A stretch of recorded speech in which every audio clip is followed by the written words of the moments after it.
हरियाणा के मुख्यमंत्री मनोहर लाल कुरुक्षेत्र में 3 दिवसीय दौरे पर हैं। दौरे के पहले दिन सीएम मनोहर लाल ने कई गांव का दौरा किया है। इस दौरान सीएम झांसा गांव पहुंचे हैं और जनसंवाद कार्यक्रम के तहत लोगों की समस्याओं को सुना और वहां मौजूद अधिकारियों को दिशा निर्देश दिए हैं। इस दौरान मुख्यमंत्री ने कहा कि गांव झांसा में हाल ही में 1 करोड़ रुपए के विकास कार्य हुए हैं और गांव में 8 लाख रुपए की राशि से प्राथमिक स्वास्थ्य केंद्र में स्वास्थ्य उपकरण उपलब्ध कराए गए। मुख्यमंत्री ने हरियाणा राज्य कृषि विपणन बोर्ड के तहत बनी नई अनाज मंडी और फेज 2 के करीब 6 करोड़ 38 लाख रुपए की लागत के विकास कार्यों का शिलान्यास किया।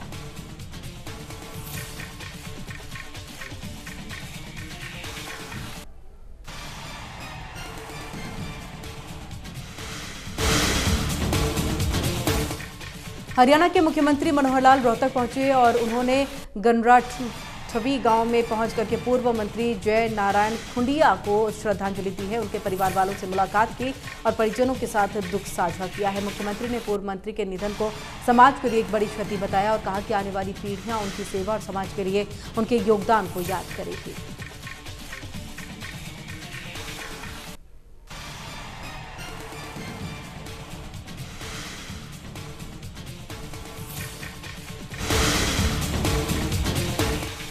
हरियाणा के बिजली मंत्री रणजीत सिंह चौटाला ने प्रदेश में बिजली की खपत को लेकर के बयान दिया है। उन्होंने कहा कि हरियाणा में बिजली की बिल्कुल भी किल्लत नहीं है। उन्होंने कहा है कि कुछ दिन पहले 20-20 मिनट के बिजली के कट लग रहे थे, लेकिन अब उन पर पूरी तरह से काबू पा लिया गया है। उन्होंने कहा है कि हम सोलर पावर पर काम कर रहे हैं। बिजली के मामले में गुजरात के बाद दूसरे नंबर पर हरियाणा आता है। बिजली के बढ़ते दामों को लेकर के भी उन्होंने अपनी प्रतिक्रिया दी। उन्होंने कहा है कि हमने 47 पैसे फ्यूल सरचार्ज एडजस्टमेंट लगाया है, जो 1 साल के बाद वापस ले लिया जाएगा। बीजेपी जेजेपी गठबंधन को लेकर के भी उन्होंने अपनी प्रतिक्रिया दी।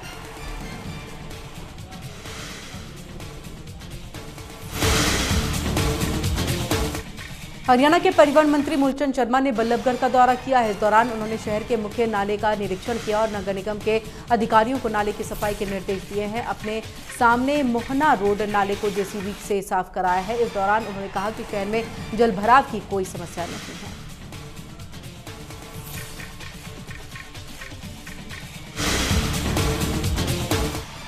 पंजाब हरियाणा समेत उत्तर भारत में मई के पहले दिन ही मौसम सुहाना हो गया है। तेज हवाओं के साथ बूंदाबांदी हुई है। तापमान में 5 डिग्री गिरावट दर्ज की गई है। मौसम के बदले मिजाज से लोगों को गर्मी से राहत मिली है और आने वाले 3 दिनों तक बादल छाए रहने की और बारिश होने की संभावना है। अप्रैल के अंतिम सप्ताह में मौसम का रुख बदल सकता है।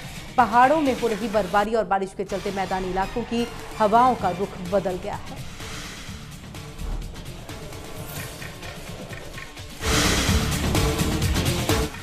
हरियाणा के मुख्यमंत्री मनोहर लाल ने हरियाणा कौशल रोजगार निगम के HKRN एंटरप्राइजेज पोर्टल को लॉन्च किया है। इस मौके पर मुख्यमंत्री मनोहर लाल ने कहा कि HKRN एंटरप्राइजेज पोर्टल की मदद से कॉर्पोरेट सेक्टर में मानव संसाधन मुहैया कराया जा सकेगा। उन्होंने कहा है कि कोई भी उद्योगपति इस पोर्टल पर जाकर के रजिस्टर करवा सकता है और मैन पावर की मांग भेज सकता है। उन्होंने कहा है कि पोर्टल योग्यता रखने वाले युवाओं को रोजगार दिलाने में सहायक सिद्ध होगा।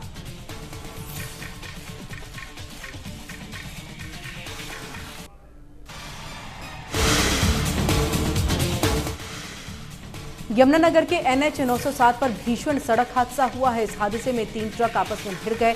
चालकों की हालत गंभीर है। यमुनानगर में 3 ट्रकों की जोरदार भिड़ंत हो गई है, जिसके चलते ट्रक ड्राइवर बुरी तरह से घायल हो गए हैं। घायलों को अस्पताल में उपचार के लिए भर्ती कराया गया है। तो वहीं हादसे के बाद कई किलोमीटर तक जाम लग गया।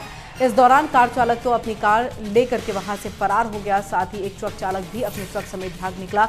लेकिन जिन 2 ट्रकों की टक्कर हुई है, उनके ड्राइवर ट्रकों में फंस गए। ग्रामीणों की मदद से उन्हें ट्रकों से निकाल करके अस्पताल भिजवाया गया।